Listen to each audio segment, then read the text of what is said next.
What is going on, my Ghost Squad? Welcome to Tactical Tuesday. Today is April 3rd, 2018. Let's see. I've got a jumping crowd already. We are live, as always, on YouTube and simulcasting on GunChannels.com.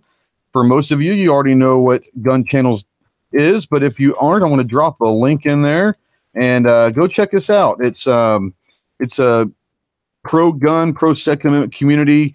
Call it the water cooler of the Second Amendment. And it's a great place to hang out. We got a 24-hour live lobby chat. Got several of them going at several different times sometimes. Anything and everything that you want to know and learn about firearms. If you have any questions, there's very knowledgeable people over there. Most of your content creators and show hosts that you guys watch throughout the week, we're all over on Gun Channel. So go ahead and come check us out. Let's see here. On the Gun Channel side, we've got G Webs, who's obviously in here, and Squib and Moon and Michael G and Clay. Over on the YouTube side, we've already got a festive crowd. Midnight Range TM, Cliff, who's also in here. Let's see here. Let's go down. Joe Ziola, Rich White, Gunpowder Beauty. Let's see. We got Night Hogg, Obnoxious One. What's up, Doc? Night Hogg. These are their garage guns. Clint's over there. Patriot in the Dark. Semper Fi Brother. Don Green. Recoil Junkie. John 12 Gauge. Holy cow. Storm. What's up, Storm? Casino Boss. 40 Cal Gals over there. Leonidas of Spartans over there. What's going on? Atypical Jake. Too Hottie. What's going on? We've already got 31 showing up, and we're going to have more as we go through. What we're going to do is we're going to kind of go, what's up, Leo? We're going to kind of go into a little bit of, depending on what happens tonight. I've got Andrew, what's up? We've got some, a guest that hopefully is going to be showing up. We're going to, Georgia Trucker, what's up? Hopefully we come on. If not, we're going to talk a little bit about a couple of different things. But William, what's going on? Before we get going, I want to introduce my esteemed panel from Texas. Got Tardot357. What's up, Tardot? How's it going, man? I don't know about esteemed. That's a bit much for me. But thank you for having me. Glad to have you, brother. From Pennsylvania, we've got Stealth Hunter. What's up, Stealth? Hey. You know, your avatar is kind of a picture, so I think people are going to be thinking they're actually seeing you, but it's actually an avatar. So I thought that's kind of funny. Your lips don't move when you talk. Are you ventriloquist or what's up? No, just a picture, man. All right. From Oregon, trying to get this guy. What's that now? Optical illusion. I hear you. From Oregon, I've been trying to get him on for a couple of weeks now. It's a channel that I watch now quite a bit. He put some awesome content out there. Big pro gun guy. Cliff Robinson. What's up, Cliff? Welcome to the show. Hey, thanks for having me. I appreciate it. Oh, anytime, man. Been wanting to get you on for a while. Guys, go check his channel out, and we're going to give time to everybody to plug all their stuff here a little bit. Go check out his YouTube channel. It's Clifton Robinson. Awesome stuff. Well, but it's good stuff, man. Yeah, thank you. There's more to come, right? Right? Definitely. All right, that's what I'm talking about. Try to do it every week. That's right. We've got the Godfather himself. G, what's going on? Hey, not much. Thanks for the invite. Oh, my pleasure. And from Texas, the tactical leprechaun himself, Clover Tack. What's up, Clove? Good evening. Good to be here. What's going on? And from Florida, the tactical daddy himself, he who has many hats. What's up, Tack? What's going on? How you doing tonight? Doing good. How's everything going down there? It's starting to get hot. Well, that's I guess that's a good thing. Maybe I don't know. Maybe it's a good thing. I'm just playing. Yeah, it's all good.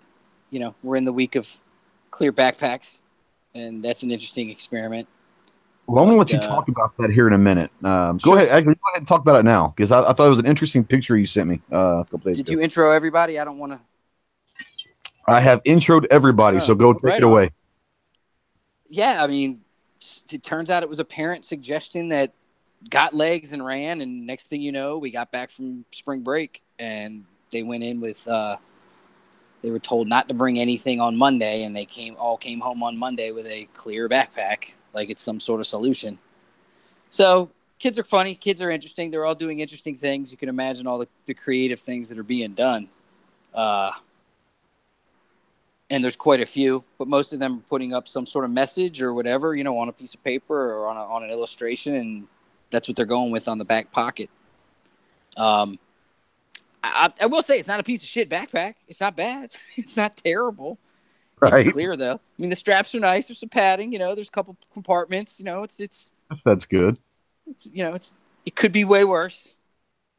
But I will also say I went to pick up this afternoon after school activities, and there was actually a state trooper stopping and speaking to everybody that pulled into the parking lot. So at least they have kind of a bit of more authority by stature and just the way they dress, the way they present themselves, what they're known as in the state versus anything local.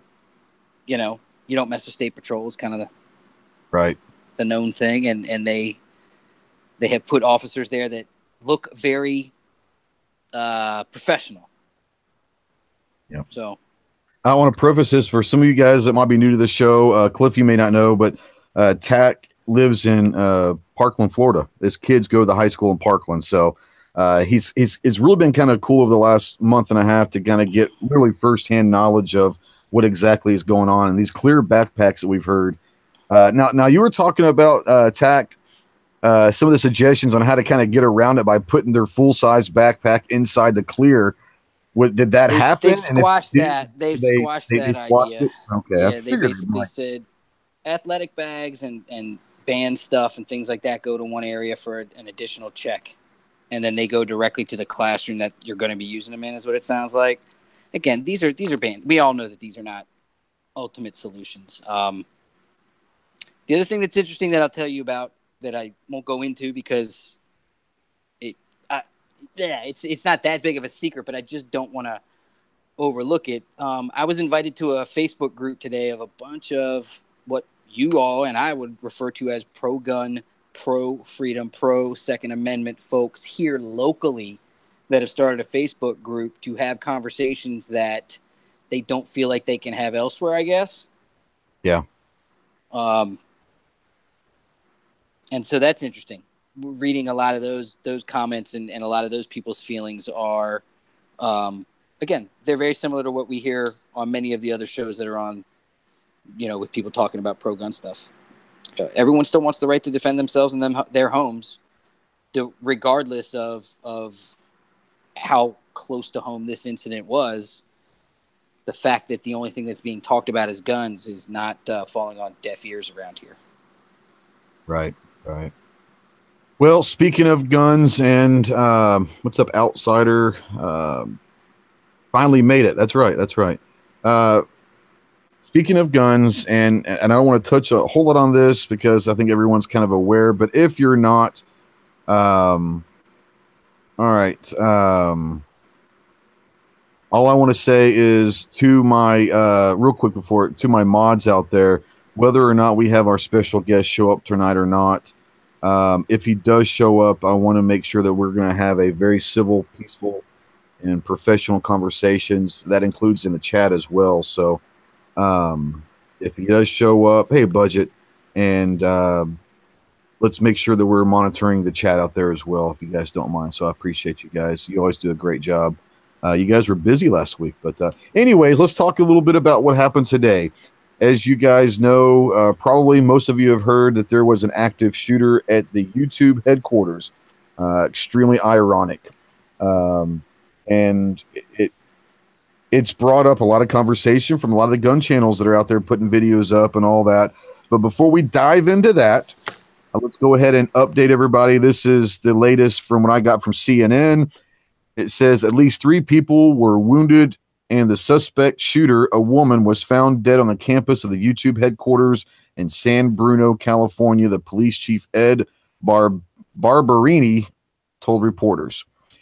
The chief said the woman had an apparent self-inflicted gunshot wound. The shooter is believed to have known at least one of the victims, 2 law enforcement agents said. A level 1 trauma center said the facility received 3 patients. One 36-year-old man was in critical condition. A 32-year-old woman was in serious condition, and a 27-year-old woman was in fair condition. What it sounds like from what everyone is saying, and I don't know if there's been any update in the last 10 or 15 minutes when I stopped looking for it, but it looks as if this was a woman who had gone to seek after her boyfriend or significant other, and was more of a domestic dispute that took the wrong ending at YouTube. So fake news, fake attack. My thing is this. There's going to be a lot of people out there, and I'm going to let you guys kind of jump in, and we'll talk a little about this from the YouTube creator side of things. There's already been a lot of channels out there that have come on and kind of played the doomsday, what's going to happen to our channels, and that very well may end up being the case that, this just might have been the straw that broke the camel's back with YouTube. But I want to try to take another scenario, is instead of going out there and posting videos as to the doomsday of gun channels on YouTube, I think we have a unique opportunity here, personally, that if we're going to make a video discussing this matter, this is a perfect opportunity to show why gun regulations and gun restrictions in these states that are highly restrictive on their firearms, the laws just aren't working. This woman walked into a building and shot 3 to 4 people, it sounds like, including herself. She was able to get a gun. There were no, to my extent, they haven't released it, but it doesn't sound like there was any high capacity mags and quote unquote assault rifles used in this. It probably was a handgun. I don't want to speculate. I don't know the facts, but it doesn't sound like there was a high capacity mag with any crazy weapons being used. You're also talking about a highly restrictive state for as far as concealed carry goes. Could this have been stopped had there been less restrictive concealed carry where maybe more people were carrying? We also don't know if YouTube even allows concealed carry inside their building. I'm going to suspect that they don't. But I think that the message needs to be that you can have all the gun regulations and restrictions in the world, and it still doesn't stop evil. So if evil's going to find a way, then that should be maybe the rhetoric instead of being doomsday for our channels, because I think it's much, much bigger than whether our channels are alive and well on YouTube or not. I'm going to go through the channel and see what you guys have to say. I'll start with Cliff. You have anything that you think about when you initially heard about this active shooter at YouTube? Well, the first thing is, can you hear me okay? Yeah, I can hear you just fine. Okay. I haven't had cable or satellite in a long time, so when I heard the news, it was on one of the Facebook groups that I belong to, and the first thing that started happening is everybody started commenting about gun laws really work. In a state where gun laws are really stringent and strict, they still are having these issues with active shooters, and if the gun control doesn't really work there, is that really the answer? And of course my opinion has always been wholeheartedly no. If you do restrict these, if the gun laws, are to be, where they put bans in effect and, all these, the states are starting to do this independently of the federal government. They're starting to enact these laws on their own. And, only thing they're doing is they're just going to create a lot of victims. The criminals, the people that I know, growing up in Long Beach, California, they weren't allowed to have guns. They still had them. It's not going to stop anything, except it's going to make it so that the law-abiding citizen, because if the state of Oregon decides that, hey, we're going to ban firearms and you can't have such and such weapons, I'm going to abide by it. I'm going to have to, you know, as a law-abiding citizen. But what that does is it makes me a victim, you know, or a potential victim, I should say. Right. So, you know, you got that line, you know, and just speaking about this whole thing with YouTube, I don't know. I don't think it's going to change their stance on it. I think in what it's going to do is it's going to give validity to what they're saying the whole time. I mean, they're going to spin it the way they, you know, to fit their agenda. The way they look at it is, if there was no guns available, this probably wouldn't happen today. You know, so yeah, that's my take on it. Yeah, I think that's probably a pretty good possibility that's going to be the spin cycle, at least out of the YouTube camp. Clover, what you got? Well, you know, when we first heard about this, and I may even be on record over there on Budget Channel as saying that, is my initial thoughts were, you know, domestic squabble issue or disgruntled employee. And as reports started coming out, you know, valid information that's pretty much been confirmed at this point. And one thing that my mind immediately went to was Matt over at 50 Caliber Karma had a debate with an anti-gunner here, I don't know, a week or so, 2 weeks back. And one of the things brought up in that debate was waiting periods and how waiting periods have been shown to decrease crimes of passion. Not necessarily. It really didn't do much in this case now, did it? So, yeah, I mean, it's horrible. You know, speedy recovery for the three victims there. Yep. Thankfully, at least at this point in time, the person, you know, the evil, the one intending to do the harm, is the only one that's no longer with us, and that's a good thing. Outside of that, you know, one thing about this, it being a domestic thing, I've seen as I watched reports unfold, I've seen where, well, we heard, you know, 15 shots, we heard 30 shots. You know, there's 3 people being rushed here, and this hospital's expecting another 4, and you know, the reports coming out were like, oh, we got another mass shooting on our hands of, you know, a dozen people or 20 people or however many, you know. Right. And the narrative that's been being pushed over the last few weeks is not going to apply here. This was a domestic issue, a crime of passion. Couldn't even be considered workplace violence in a way. So, you know, if we're going to have a conversation about it, this is going to be a totally different conversation than what we've been having over the last few weeks. And that's sort of where I come down on it. I agree. You know, and I kind of wish, and hopefully maybe he shows up. You know, maybe Mom didn't really want him to jump into the hornet's nest. That's all good. But I was kind of hoping he would, because this young man was 16 from Colorado. And I was really wanting to bring up Columbine, because even at 16, living in Colorado, I'm sure he's heard of Columbine. But one of the things, and you brought it up just a second ago, Clover, but one of the things that he thought about that he was kind of big into was high capacity mags and limiting it to 10-round magazines. But, you know, if we all remember the whole Columbine incident, were all used 10-round magazines. There were no high capacity magazines used at Columbine. So, you know, there's a lot of people that want to sit there and say that it could stop a whole lot of things, but the 10-round mags does not stop people carrying multiple firearms.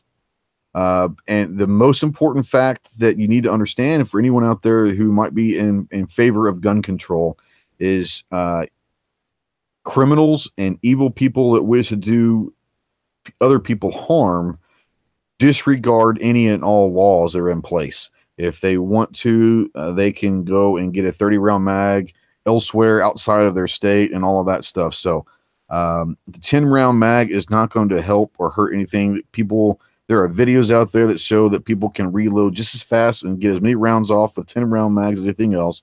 Like I said, the Columbine shooting was used 10-round magazines. So let's not discuss a 30-round versus 10. That's not, in my eyes, a legitimate argument. If you want to talk gun control, then let's talk about other subjects than just a 10 versus a 30 round magazine, because I don't think that that's a valid argument.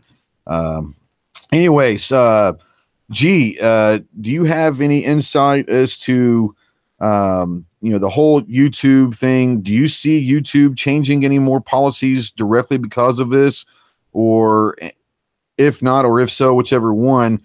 What should the response be from the people that are content creators out on YouTube? Should it be making B channels and backup channels and all of that, or should we just ride the ship and see how it plays out?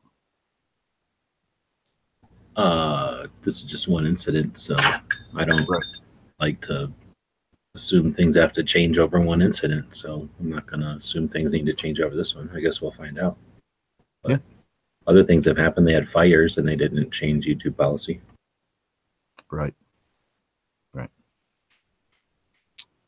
Tack Daddy, you got anything to add on this? Nah, it'll be interesting to see if there's a knee jerk there, but California's already pretty damn restrictive. And again, female, love torn, doesn't fit their narrative too well to get up in arms. Stealth or Tarda, either one of you have anything to add to this? Because if not, then you can go for it right now. Go for it. I have something to add, and with everything that has been said, one of the things, like from what I do, and for those who don't know, I'm a criminal justice major in college. If this was indeed a woman and used a gun, that's something serious enough to take that route. 1, 2, the fact the gun was used should not be something that is, in my mind, looked at more. Will it be with all the things going on in the media? Yes. So my reaction when I saw this on the news, as I was on Fox watching this, was, wow, now there's something happening again. Right. To not only a place where people work, but in a place like California where this has happened again and again and again, and no one is getting the message of, hey, gun control is not working the way it should be working, and making people sheep, leaving them in the position to be slaughtered, to be defenseless like that, is not a good idea. And for the people who were injured and lost their lives, my hearts go out to their families. I do not believe they should be used in any way, shape, or form to push gun control or anything like that. Let's give them respect. Let them have the time to grieve and not use this incident in any way, shape, or form, which unfortunately it's more than likely, it's all over the news right now, it's going to be used. I don't think we as pro-Second Amendment people should take that page. I don't think we should be doing that. Right. Let's take some time, let them grieve, let them, have the time needed. For anyone who's ever lost someone, you understand that. What is going on in the news, in my opinion, is disgusting. The way they're already jumping on gun control and everything else. It's not the time. That was my reaction to seeing that and how people were talking and reacting to it. It is, so you let them have the whole narrative just because they're willing to be rude? Exactly. So yes, let them have the entire discussion because they're willing to be rude. Let's give these people, from one human being to another, as pro-Second Amendment people, their time, their space. I hear all the way into them capitalizing the discussion completely, and they have an agenda. They've got the microphone, and they're gonna continue to see their agenda. their position, and because we don't want to be rude, we're going to just shut up and offer no counterpoint to it. I'm not saying that. I'm not saying that. I'm saying, because I've already seen people on YouTube, on both sides hopping on. I don't think us should be doing that. We can talk about it, and you know what I mean. But let's give them a little bit of time. I'm not saying give up, but let's give them a little bit of time. No, I hear what you're saying, and I'm not going to use this particular one because it's so new and it's so fresh that we haven't seen anything happen yet. We're still trying to get information about what truly happened. And Tack, I'm going to say some things here, and if you think that I'm speaking out of line, then you have the right to say because you're firsthand knowledge. But I want to talk a little bit about David Hogg, a little bit, and there's a lot of people, including myself, that said, maybe it's not the best idea to go after this kid and all of that. But I will say this, and when you're a victim or you're involved in something like David Hogg was, and you come out locally or something like that, or on Facebook or something, and talk about, I was there, this, that, and the others happened, we should do something about it. That's one thing. That's someone that you sit there and say, let him be, let him vent, because he's got to deal with this in any way you can. The problem I have with someone like David Hogg is once you step foot into the political and national media realm and you get involved in that capacity, and you should be able to be open for any interpretation by any other people. And I'm not saying attacks, but yeah, I'm going to say to a certain extent, harsh criticism, because if you're using your platform and your voice to speak about something that you believe to be true, whether it's correct or not, that's fine. But how dare anybody say that if you step foot in the political arena that we're not allowed to rebut anything that he's saying? That's uncalled for, and that should never happen. Because if you don't want people to talk about this kid, and David Hogg doesn't want anyone to come back and question his beliefs, his agenda, his reasoning, then don't get involved in the first place. That's just my personal opinion. That anyone, I'm not saying David Hogg, but David Hogg is kind of the poster boy of this generation. And the funny thing about, real quick, go ahead. Well, I agree with you. He wasn't thrust into that position. He wasn't an innocent victim who the media has pursued. He's escalated the position, and he's capitalized on it as much as possible, and he's made himself a name by getting out there and putting in effort to get on interviews, right? So I agree with you. You can't say, oh, you got to hold your punches because he's just a kid. Well, he's just a kid that put himself in the position of an adult, and he's exploiting a situation. One thing that bugged me so much about David Hogg, and I haven't watched many of his interviews, is how he said he was an expert because he was a victim. Yeah. Yeah. If you're an expert just because you were put in front of a firearm and that makes you, I can cook, but I'm not going to go work in a 5-star hotel and call myself a chef. Right. I've been in the position of being in front of a firearm. I've been in I was in the military. I spent 4 years in. Thank you for your service. I see the Marines flag back there. You too, buddy. I after getting out of service, I spent quite some time in the private security sector, worked for companies like Vance International, Special Response Corporation, went back to California. And my job there was, I was hired by a property developer to rid his properties of riffraffs, drug dealers, gangbangers, so that he could revamp the property and sell it for a profit. So I've been on the receiving end of firearms. I've been on the receiving end of getting shots fired at me in Watts, California, and stuff like that. So what does that make me? Now, I don't call myself an expert, even with all the experience I've had around firearms and all the situations I found myself in. I still wouldn't go as far to call myself an expert. but that shows my maturity and his immaturity. I don't watch that guy's videos. I mean, I see something like there's a bazillion memes out there with David Hogg and I don't even pay. I don't give it the credit that it is that he thinks it deserves. I just don't pay attention to him. So that's my 2 cents on that. Yeah, I like it. What's that? I'm going to agree with Cliff on that.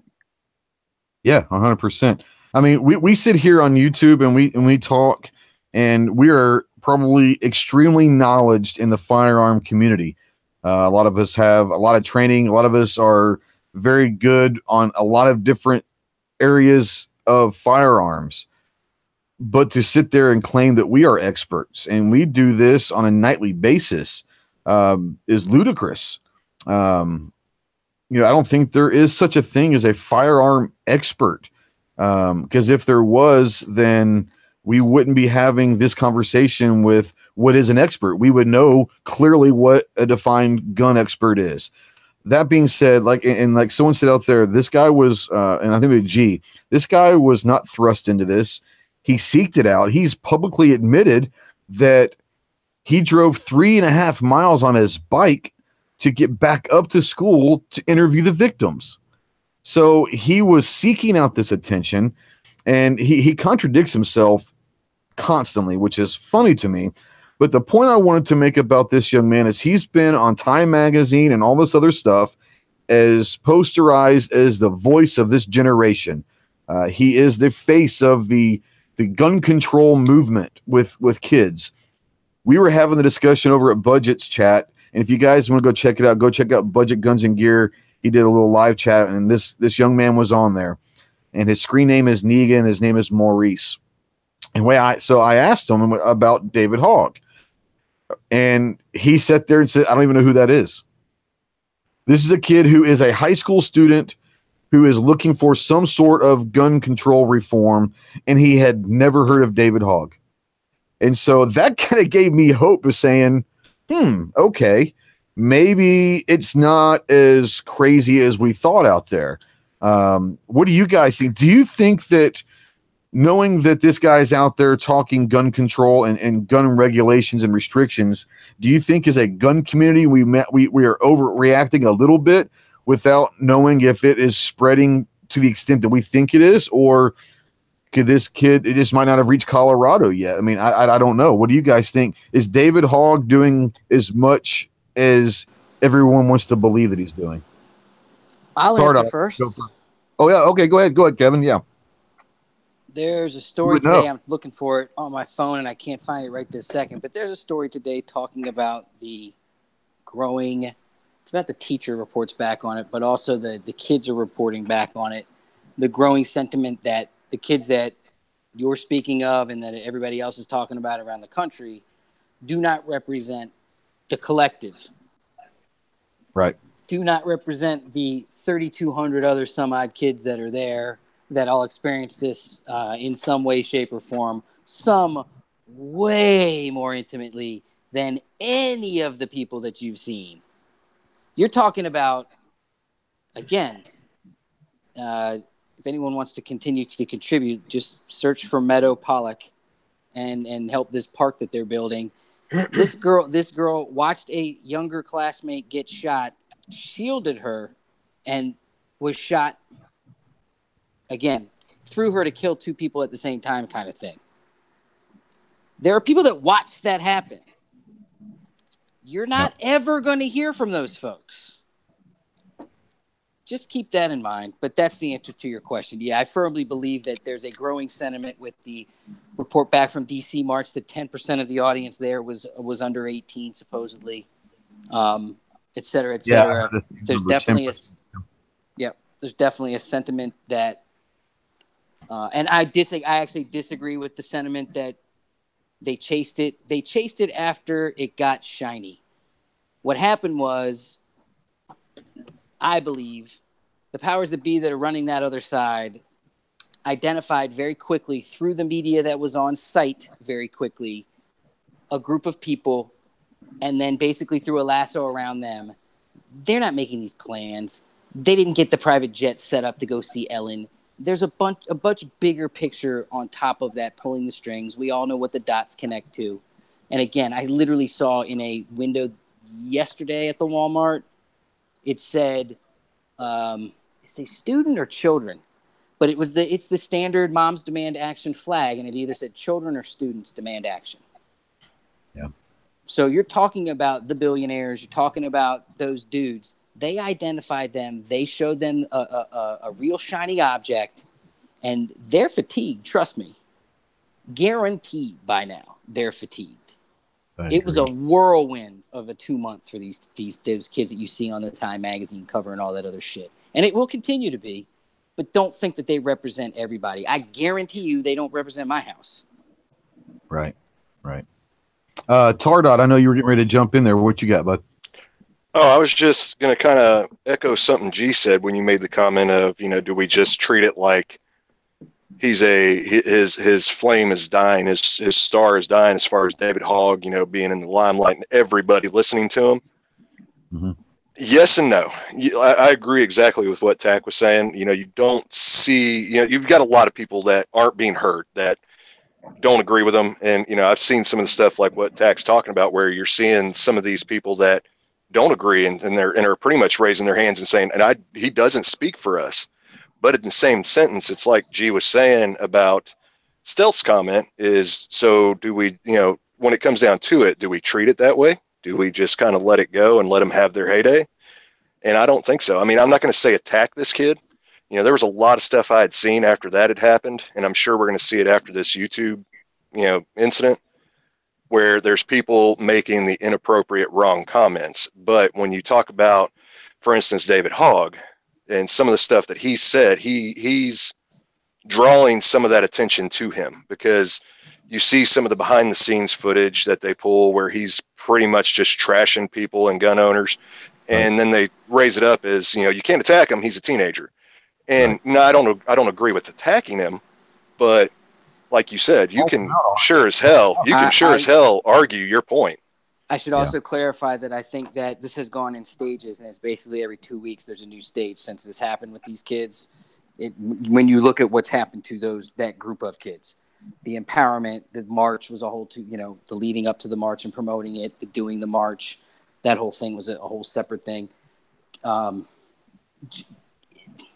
Once they got over a certain hump, and once the Twitter follower got to whatever number was that blew their mind or whatever, and whatever a check showed up in the mail, they all took off.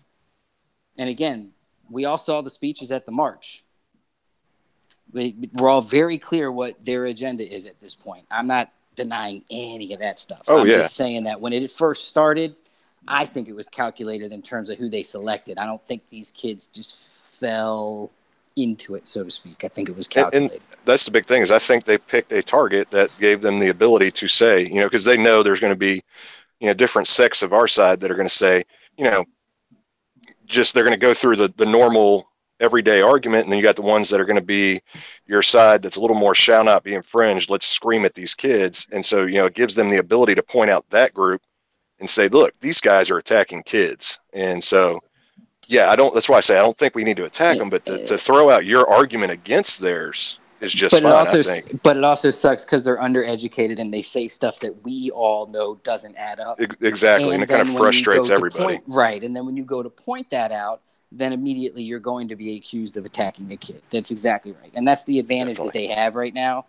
Again, with the snide remarks, with the cursing, with all the bullshit, don't think that the average parent that's doing a good job out there hears the tone that's coming from all of them and thinks, wow, what a, Oh yeah, definitely.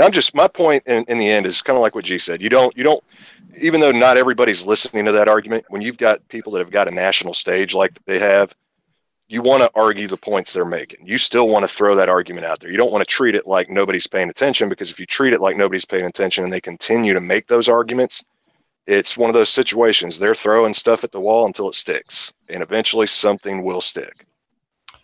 Yeah. Now Clover had a good point on the internal chat that, do you want to bring that up here? Because I think it's a valid point, and it's also a relevant point to what we're talking about. Well, I think everybody's pretty much hit on it, but this whole time that I've said, stay away from Hogg, stay away from Hogg. I mean, and these kids. It's because the kids are not. I mean, why legitimize the kids, right? What good does it even do? What good does it do to name call Hogg or name call any of the other ones? Trash them. It doesn't do anything, and it detracts. First of all, it plays into their hands, and then second of all, it detracts from the conversation we need to be having, which is the rebuttal of the garbage that their handlers are having them push. We don't have to. They're shiny toys for the left, and we don't have to.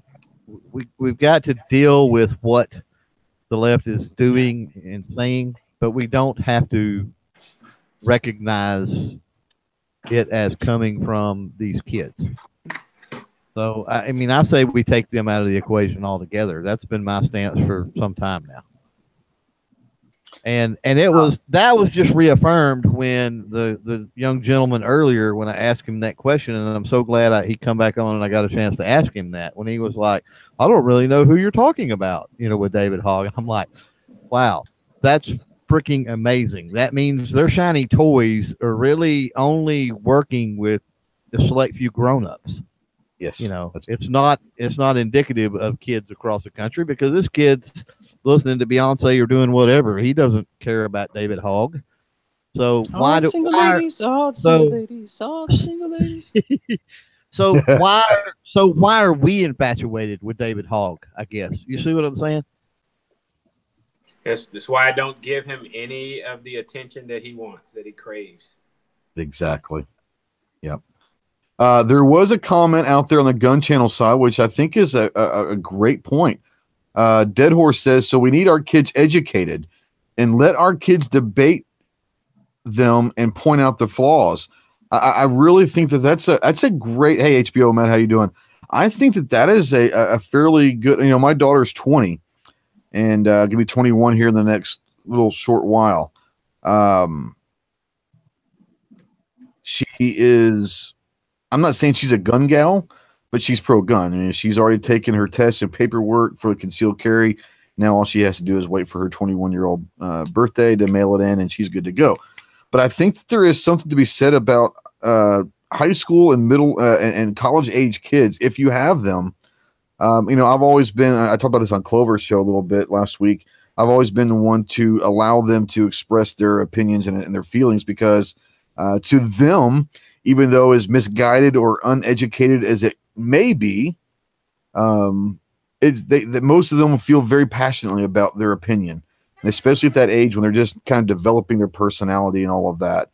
But I think it is a great idea and a great opportunity to allow them to speak and allow them to talk about what they feel. And instead of talking down to them and correcting them, there's a difference between educating somebody and correcting them. I think it's how you say it, probably. But I think that's a wonderful idea, to let them speak their minds, let them speak as to why they feel, if they believe that guns should be banned or gun control laws should be passed, and then point out where their theories could be flawed, and not to tell them that they're wrong necessarily, but give them reason. And I think that's how I was really happy with how Budget's chat turned out, because I think we gave him a lot of information, and and Clover was very good about it, but suggesting, take the information that we've given you. Don't trust us. Go do research on your own. Go find out as much information, and don't just listen to one person over here or one person over here. Go do some research and find out, and make sure that your opinion is based on facts. And I think that that's a really good idea, Dead Horse. And what do you guys think about, especially within our own houses, talking about this, whether or not your kids may be pro-gun? But I think having a healthy debate at home is good, because what if your kids are going to school and they're getting bullied or they're getting shamed for being pro-gun at a high school? Maybe now they will even understand maybe how to debate that thought. What do you guys think about that? I'm going to open it up to the room. So, do you guys think that having the conversation in a mock debate inside your own house is worthwhile? I could see it being worthwhile, but in all honesty, my 8 to 9-year-old is stuck on the Power Rangers mode, and my 1 and 3-year-old aren't going to be much for debate. But no, I think it's a great point to make, to let them know that they do have a voice and they do have an opinion. Okay, thanks. We routinely, my family they know about firearms. They've been exposed to it forever. I mean, they know that it's part of how Daddy stays safe. My wife understands, the importance of firearms in our home. Not being a victim, being prepared. There was a time, I just recently took her to the gun range over here, where I think her biggest thing is knowing which one should she use for home defense. So we went out. I took all my firearms that I could, take up in the truck up there, and I went through and showed her, hey, these are some of the guns that they're talking about out there that they want to ban. They want to keep us from owning. And she looked at all of them. Of course, the one thing any gun person or any person that doesn't know about firearms will think is that AR-15. That's the dangerous one. Well, she got to see what a shotgun did, and changed her mind about which gun she should be picking up to defend the family. I think it's really important that you do educate your family, your household, let them understand the importance of firearm safety, why you have your firearms, and everything. And I think that once that's been established and they know what the reason for you having these firearms, I think it kind of neutralizes a lot of the stuff that they hear at school for my kids. Great point. And so forth. So. Yeah, that's a great point. Real quick before we move on, I think Stealth was wanting to say something or somebody, but I want to bring up a comment that was made in the chat by Casino Boss, and it's very, very true. It says, give them all the info and allow them to make up their own minds. I can respect opposing views if they can support their view. And I think that's exactly what we're talking about. Is I have no problem with anyone that believes in their opinion of gun restrictions or gun control. Just don't do it on emotion, and don't do it based off of misleading numbers or false facts. If you listen to the facts and you listen to all sides of the story and you continue your fight for gun control, I may not like it, but I can respect it. What I can't respect is the attacks on a community with a biased rhetoric that is wrong about 99% of the facts that they're using. They're using emotion. Like I said, if you come with me at numbers and you come with me with a compelling argument, whether I agree with it or not, I can respect that at that point. So I think that was a great point there, Casino. I'm not sure who was going to try to talk earlier, but go ahead. I was going to agree with Cliff. He hit it right on, the head very simply, and so did you. A lot of, like, in my household, my brother was not, and to a degree is not, a firearms person, but I told him real simple, it's not a choice, it's a necessity. When you have a choice, you can do whatever you want. When you don't have a choice, you're forced into something, it's a necessity. And that's what a lot of people, maybe more than anyone in here or in the, the chats, really gets. Okay, like, I'll use my example. I live in a bad area. For a long time, I went without a gun. When stuff got to that level, I'm like, you know what? I'm not taking that chance no more. I had to relay that, not immediately, but slowly, to my little brother.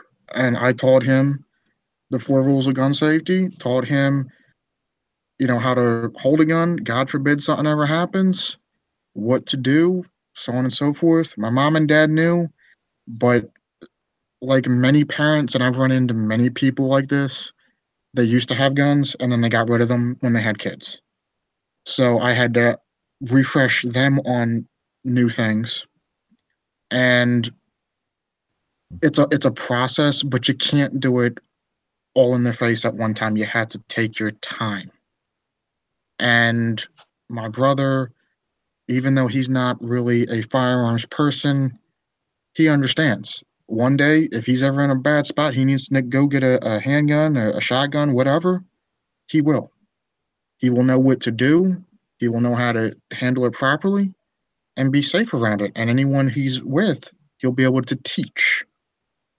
And that should be the whole goal. Teaching, having people have facts, not opinions, having people understand the law, not what someone thinks the law is. Whether they like it or agree with it is irrelevant. Either it's legal or illegal, either it's fact or it's fiction. That is the only way to help anybody in anybody's household have a better and proper understanding of firearms, what they are, what their purposes, depending on your situation where you live, whether it's hunting, recreation, defense, you name it. Mm-hmm. That is the best way. Take your time. See, I do agree with what he was saying on that. And one thing that kind of bothers me is a comment he did make that is true. A lot of people, they will make that decision to have kids and they take guns out of their life, thinking that they have to give that up to have kids. And this is coming from a guy who's got a 1 and a 3-year-old running around this house right now. It takes more effort, but you've got to be willing to take that effort to not only teach them, but to keep them safe. Because with a 1 and a 3-year-old, you can teach them all day long, and there's going to be moments where they want to get handsy with stuff, but you just got to keep them out of it and make sure you keep it to where they can't get to it. But when you bring it down, we've taken the 3-year-old. He shot 22. He shot 17 mag with us assisting him, and it's giving him that experience and teaching him the fundamentals. So that way, as he's getting older, I mean, he's at the age right now. His brain is a sponge. So as we're teaching him this, he's soaking it in. And when we're playing with toys, he'll catch on and he'll see us doing something while we're playing with toys, and he'll correct us right there. And that's when we know, okay, he's catching on. He's got it. And you've got to get, to people that think that they have to have their choice between guns and kids, you don't. You can have both. You just have to take that effort of educating them on guns. Yeah, there's a great comment up there that I carry my revolver in single action just put up there. And he says, I understand people think differently and have different perspectives on life, but anti-gun people are so freaking weird to me. Why on earth wouldn't you want to protect your loved ones? And I'm going to sit there and say that I hear what you're saying. And there's about 95% of me that agrees with you. But the 5% of me also understands that I grew up in a household that was not a gun family. I had shot a couple 22s and all that growing up at some camps and at a buddy of mine's ranch, shooting little varmints and all that. But I really didn't become a gun person until I joined the Marine Corps. The Marine Corps introduced me to firearms. And so I wasn't anti-gun by any means. But I think that the problem we have to understand is not everybody who is over there is anti-gun. I truly don't believe that. I think that there are people that have never been exposed to firearms. They don't understand why they're important to us. And it's much more than just the Second Amendment, at least to me. I know there are a lot of people out there that are strictly about the Constitution, and I am too. But it's much more to me than just the Constitution and the Second Amendment. It's a lifestyle. It's something that I have chosen to be part of my life. It's a way of life for me. My wife is from Japan. She was raised without guns and does not like guns whatsoever. But she respects the fact that they are a part of my life. And if you honestly ask her, she'll probably tell you just, I don't mind the guns around for protection. Just don't ask me to shoot them. Now, does she know how to properly work a gun and safeties and reloading magazines and the basic fundamentals of that? Yes, for protection. But she'll never, ever go to the range with me. And that's okay. I understand that. But I think the reason why there are so many people that are out there talking about guns is they've never been exposed to them. They don't understand why we like them. We're sitting there saying it's weird to me that you don't like guns. And they're over there saying it's so weird to me that you like guns. So we have to understand that as passionate as we are about our guns, there are people out there that have never been exposed to guns. There are people that have never been around or taught how to shoot a gun. How many people do we all know that have taken a beginner, someone who's never shot a firearm, to a range and see their face light up the first time they pull a trigger? There's a lot of people out there that have never been exposed to a gun, and so when they see the gun people doing this, they don't understand why we enjoy guns or why we're talking Second Amendment. So what's easier for them to try to learn about our lifestyle or to jump on the bandwagon of the politico media out there trying to talk about guns are bad, guns are bad? They have no reason in their life to know why guns are good. And so I think that there's a large sector of this population that just don't know. And so you mean our country, right? You mean in the country, our country. The question you started with there was somebody can't understand how somebody wouldn't want to protect their family. Right. I don't think that that's that's adding something to the equation. I don't think they necessarily don't want to protect their family as much as they're not scared. We live in a very safe country with very little violence, and it's very easy for someone to go through their entire lives without any real violence, maybe even their parents' lives without any real violence, or just something like a petty violent altercation, nothing that was life-threatening. And why would that person extrapolate that they live in a more dangerous place than they are? So that's why I think that we do ourselves a disservice when we emphasize personal protection so much when we're talking about Second Amendment specifically, or just guns in general.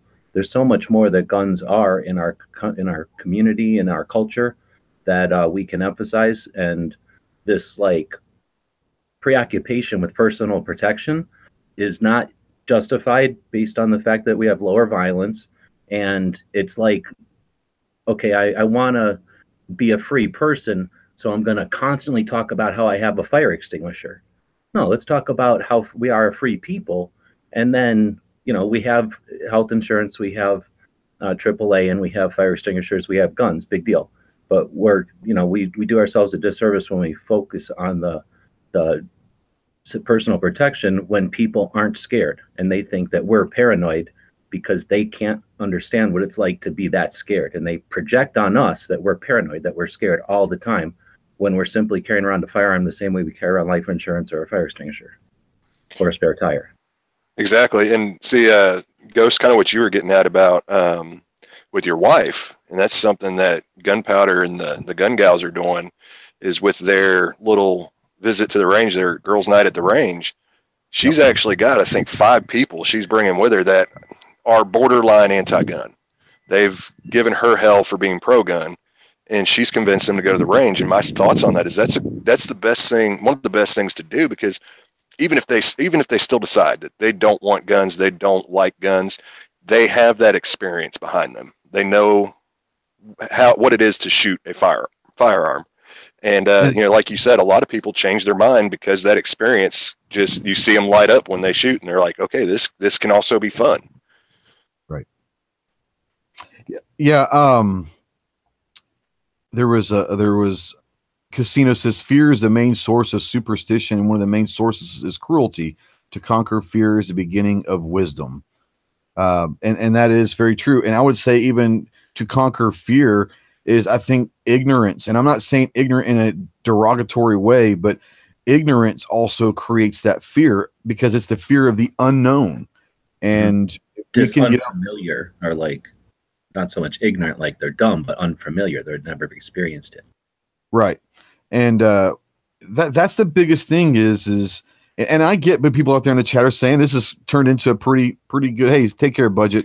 It's turned into a pretty good chat out there, which I love. I love that. I'm sorry that I can't catch up and all that. It's moving pretty quick, and there's a lot of good things. But, as far as going back to the point where the people were saying, well, I understand that. I respect their right for their opinion. I just wish they had to respect ours.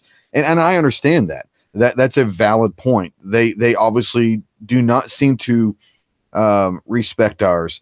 I will say that, and I'm not using this 16-year-old young man as an example for everyone, but I thought it was interesting I brought up during the discussion, I said, what would you do personally if the government was to come after and say, we're going to take away your First Amendment rights. We're not going to allow you to practice whatever religion you want. We're not going to allow you to speak in a free manner towards the government or anybody else for that matter, and all of that. What would you do personally if that happened?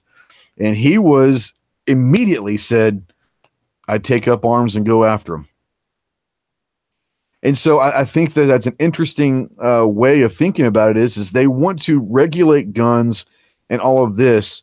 But if you start talking about censoring their other rights, then they're willing to go take up arms against the government. So what that shows me is this young man was not anti-gun.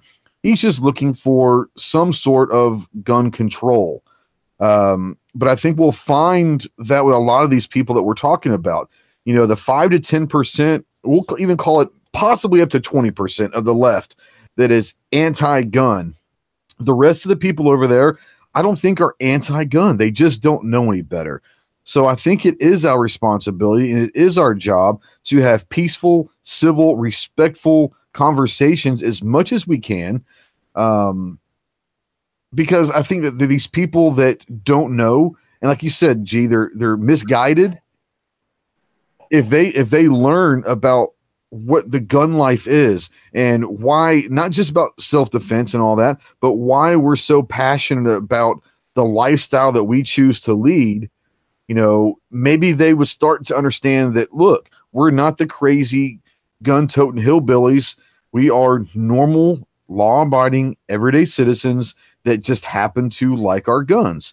And once they, all these people don't realize, they might not know that half the people in their lives could be carrying. They may not know that half the people in their lives have multiple guns at the house. So they just don't know. They don't think it's around them. But I think a lot of people will be surprised as to how many guns are around their lives and their friends' lives without them even knowing about it. So that might help as well.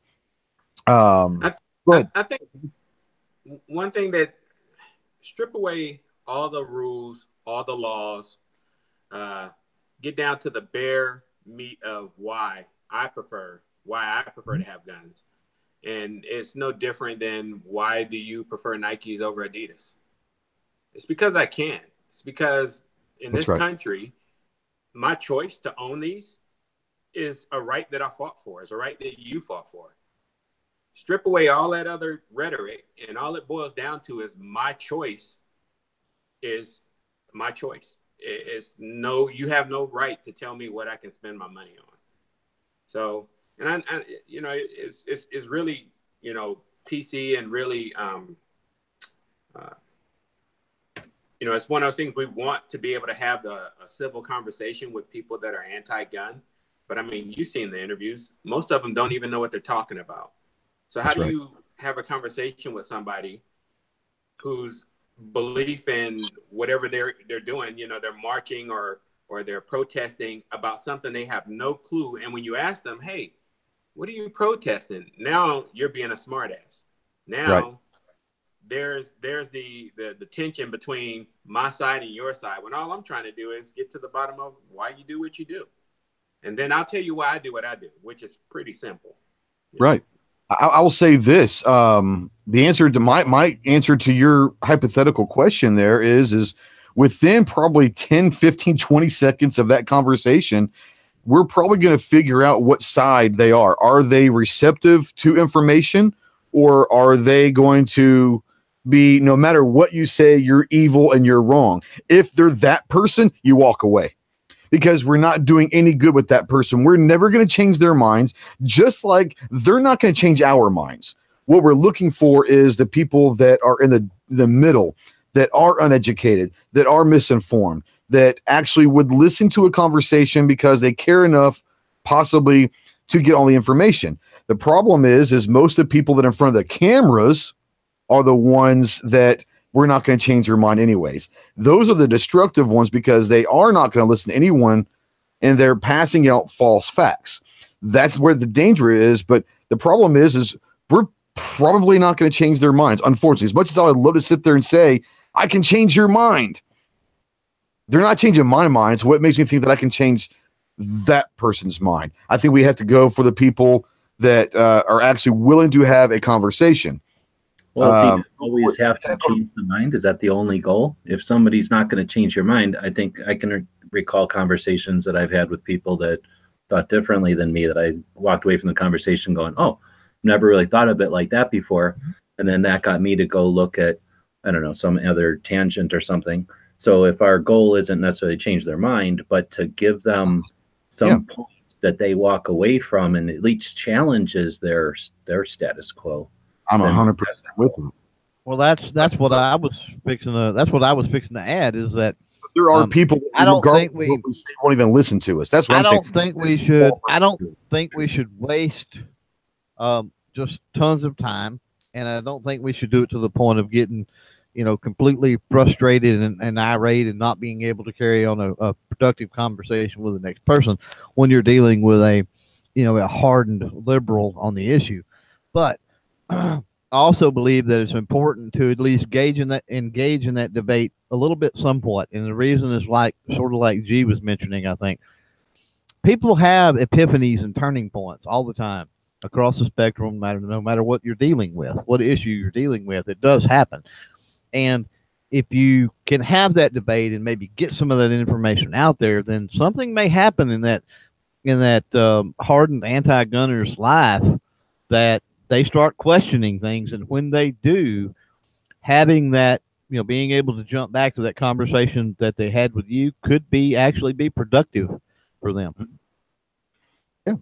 And to kind of explain what I was trying to say, G, is I'm not saying walk away from someone who's willing to have a conversation, but we all know that there are people out there that are going to yell and scream. We saw them on video cameras all about the march, that anytime someone who tried to make a point, and you actually were involved with someone in Arizona, that every time that young man tried to start talking, he would just start yelling and screaming and talking over him. There was nothing that young man was going to say that was going to actually he was going to listen to or change his mind. That's the one I'm talking about. No, I just don't believe that. I think that we just don't have the skills for the verbal judo there, but I think it could be as simple as, you want to get rid of all guns? No, you want the police to have guns, right? Yeah, okay, I want the police to have guns, you're right. Who's in charge of the police? Trump. Okay, so you want Trump to have guns and walk away. Because if it's that simple and you can just flip them over so they have to think about it for a second, then maybe you've accomplished something to somebody who's so stubborn you're never going to actually make a dent. Now, if you're able to have that kind of conversation, I mean, that's awesome. I personally do not have those skills. As much as I would like to think that I could have those skills with someone who's just going to be blah, blah, blah, blah, that guy. And I know you are, what am I? I know that kind of guy, because I'm probably going to knock his ass out. Eventually I will get triggered, and that's going to defeat the purpose of having that conversation. But if there are people that can have that conversation, hell yeah, go for it. But Casino says, wait, does that make me a liberal asking for respect for my lifestyle? I'm so confused now. Yeah, no, I don't think that's too much, and they asked to be respected. And I'm not about the gun side of it, but a lot of the liberals talk about respecting the different social and sexual orientations and all that, and that's fine. Why don't you respect us? And I think that's a valid point. But no, I would like to think that we can change everybody's mind. I personally do not have the debate skills to do that with everybody. So that's what I was saying, is there are gonna be people that I just need to walk away from because it's getting ready to get violent, and that's not helping anybody's conversation. I have a point to make. Sure. As far as verbal judo, I'll teach you something. A good friend of mine taught me. He was a former state trooper. Okay, they want to talk loud. You talk silent, lower, and you just get lower and lower and lower until they have to shut up to listen to you. Yeah.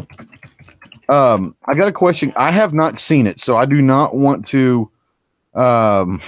Nice comment there, G. I like that.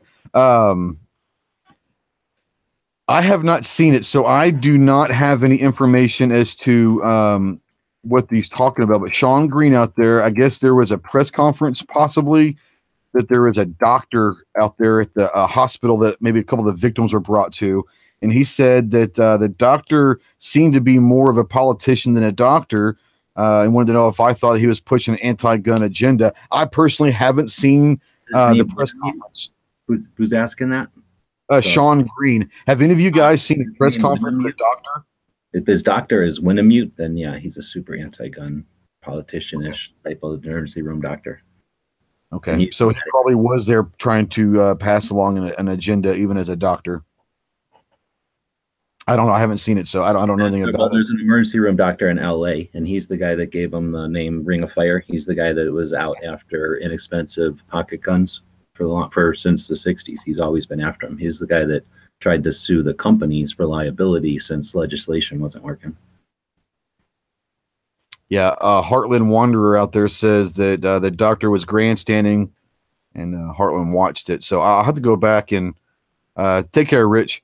I'll have to go back and see that. But I have not seen it, so I would not be able to speak on that educated statement on that, because I haven't watched it, so I don't know what he was doing. And there's a very good chance that he was. I just haven't seen it yet. I didn't know it was going to be cursed in your chat today. I just got cursed. You got cursed? By who? Okay. Got me. Well, what's up, Nut? I'll see you in a couple days, brother. Well, guys, I mean, it's 8:15. I think that Hit or Miss is probably going to be starting here in a little bit. Is there anything else that anybody wants to talk about before we start to close the shop down? No? All right. Well, guys, I want to thank everybody for tuning in on the Gun Channel side and on the YouTube side. I'm going to give everybody a chance real quick to plug their channel, plug anything that's coming up, and all that. I'm going to start with G with the Gun Show Loophole Tour. So if you guys are not familiar with that, G goes around all around the country on the Gun Show Loophole Tour, spreading Second Amendment news, talking to gun shop owners, going to gun shows, going to different Second Amendment organization meetings and all of that, and trying to spread at the grassroots level the Second Amendment. So, G, you want to talk about the tour and the Indiegogo project? Thanks. Yeah, you pretty much summed it up there. Drive around. Well, the goal is to drive around, hang out at gun shops, and share them on the various platforms that are out there, talk about them on the podcast and on shows like this one. And we're kind of halfway there. So we only got a couple hours. Doesn't look like it's going to fund. Still kind of, we'll make do with what we got, and we'll continue to promote shops when we can. And appreciate everybody that helps share it. There's only a couple hours left, but thanks for the opportunity. Yeah, G put the link out there in the chat, so go check out the Indiegogo.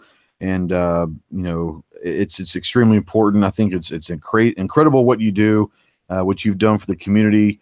For you guys may not know, G was one of the original big gun channels on YouTube. He spent the latter part of the last 15 years of his life promoting the Second Amendment and doing everything he can to promote local gun shops and all of that. So if you're able and willing to go help him out, it's a wonderful thing that he does. So go check out the Gun Show Loophole Tour with Indiegogo. Cliff, I know you said you've only got 3 videos out there, but I've enjoyed all of them. You've got a sweet, how many do you have? 6 gun videos. I thought you said you had 3. I thought you had more than 3 up there, but no, guys, go look. His channel is Clifton Robinson. But Cliff, tell us a little bit about your background, your story, and why you got involved with the firearm community. Like I said, I served my 4 years term in the military, in the Army, branch of the Army, and after that went into private security. I've been around firearms for better part of since 1991, and since I got into Oregon, I lived in California for quite some time, but since I got to Oregon and the freedom of just being able to go out and do the kind of training that's actually fun with firearms, I started doing it. And I just wanted to document and, just put some fun videos out there of the training that me and a friend of mine do. We go out every Sunday morning. So there's always footage. The footage started out with me just trying to catch any kind of mishaps that may happen from the gun builds that I was doing. And it just turned into just putting out content. So some friends saw some of the videos and was like, hey, you should put that on YouTube. So I started doing it. My channel consists of that, firearms videos of us just having range day and having fun. And also, it's probably going to be here pretty soon, starting up with some more of my bike builds. You can see back there, I built a couple of motorcycles. So, yeah. So, it's just having fun. I'm not trying to make any money which is going to be hard on YouTube here pretty soon. But already hard. The intent is just to the intent is just to share what I do and have fun with it. I love it, and I love the fact that you're out there. You've got is that an SBR or is that a pistol last one? Those are both pistols that I have. Pistols. All my weapons are pistols. Awesome. They're awesome. And but yeah, and I love the fact that you're out there and one of the videos that you just put out is not necessarily just out there shooting, but you're working on drills, you're working on reloading with you and your buddy were out there, and you're working on the tactical aspect of self-defense. And I love that. That's an awesome thing. Awesome. Thanks for having me too. Oh man, Cliff. Hey, anytime you want in, bro, you have an open invite. I'd love to have you anytime. I thought you brought a great perspective and so thank you. I've been trying to get you on, but anytime you want to come on, you have an open invite anytime. So I love having you on. Guys, go check out Clifton Robinson. Yeah. Stealth, what you got, buddy? Well, I didn't do it in the beginning, but thank you for the invite. And sure. Thank you, everybody.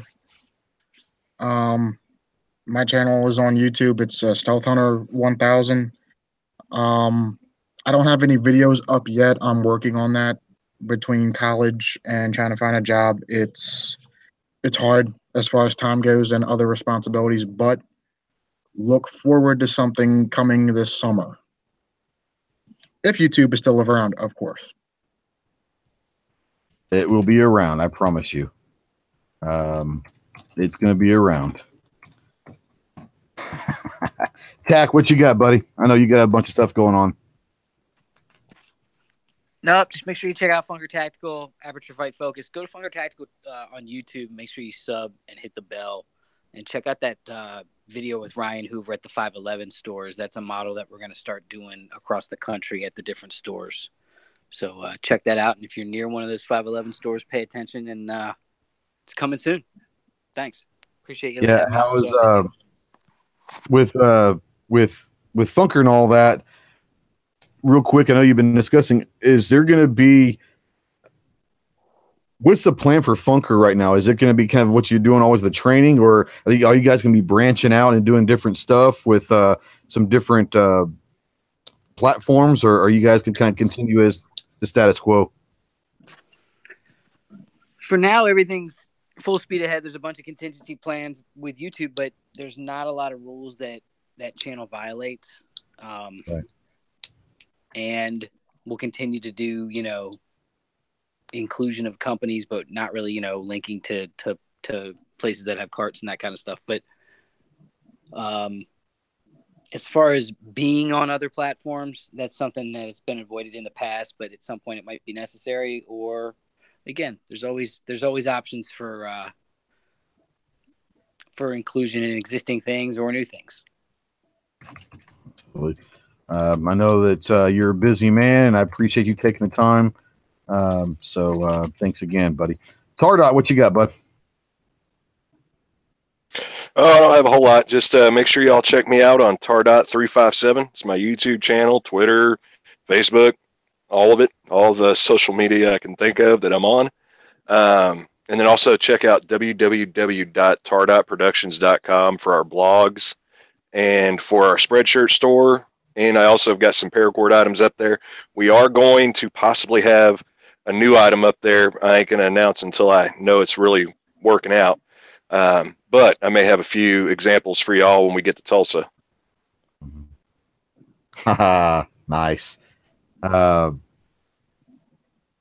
what you got, buddy? I forget, to be honest with you. No, yeah. I very highly doubt that.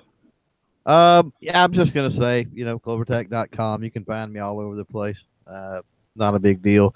Outside of that, it's Tulsa week, so be looking for all of that. That potentially will start tomorrow. Some people Good. even Yeah, be there I know so, that Cycle Camp and John and all of them are on the road as we speak. They should be not landing, but arriving in Tulsa tomorrow. If you guys don't know what's going on, this weekend is the Wanamaker Gun Show. It is the largest gun show in the world in Tulsa, Oklahoma. Over 4,000 booths in 11 acres worth of building under one roof. It is unbelievable. And about 20 to 25 of us from Gun Channels are heading over to cover it, and from a media side, and just because we're gun people, and it, how can you not enjoy being at the largest gun show in the world? Friday we will be at the J.M. Davis Historic Museum with over 14,000 firearms. It's the largest privately collected exhibit in the world. Over 14,000 firearms, and I think Clover. You guys we're having a tour, is that right, at 1 o'clock, I think, or something like that? We should get a special tour, not by the curator, but by the actual executive director of the museum. At 1. So, and then if you guys are going to be in Tulsa and you're going to be around Thursday afternoon, a bunch of the guys are going to go out. I won't be getting there till Friday morning, but if you're there Thursday afternoon, they're having a shoot over at the U.S. Shooting Academy. Get a hold of Cycle Camp if you're going to be in town. You want to go shoot with some of the guys. We're gonna, like I said, we're gonna have 20 or 20 some odd people from all over the country that are part of the Gun Channels family, and we are gonna have a table at the Wanamaker Gun Show. So if you're gonna be in Tulsa, come stop by the Wanamaker Gun Show, and if you're in there, come by and say hi to all of us at the table. I can't guarantee that we're all gonna be at the table at all one time because we're out there working, covering the show as media. But there will always be someone at the table. So come by and check us out, say hey, and all that stuff. So I want to thank everybody once again. We have Hit or Miss is on live right now with Night Strike and Smeggy and Travis and all those guys. On the YouTube side, it's Night Strike 1 is the channel. On the Gun Channel side, it's Hit-or-Miss. Hit or Miss. You can just go over there to Gun Channels and it'll be up there. But go check those guys out. Go check out all your content creators. Go check out everybody here on the panel. Check out their channels and support them. Go and if you can go help G Webs on the Gun Show Loophole Tour. It's a great thing. So guys, I want to thank everybody for tuning in. We had a great crowd tonight, a great discussion in the chat. And if you guys have any questions that you want answered that didn't get brought up in the chat, go ahead and email me at live@ghosttactical.us. Is for myself.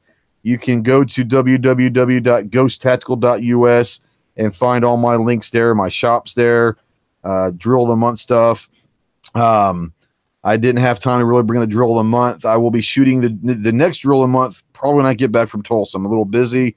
Weather has not cooperated well either, but we'll do that. But guys, thank you so much for watching, and until next time, Semper Fi.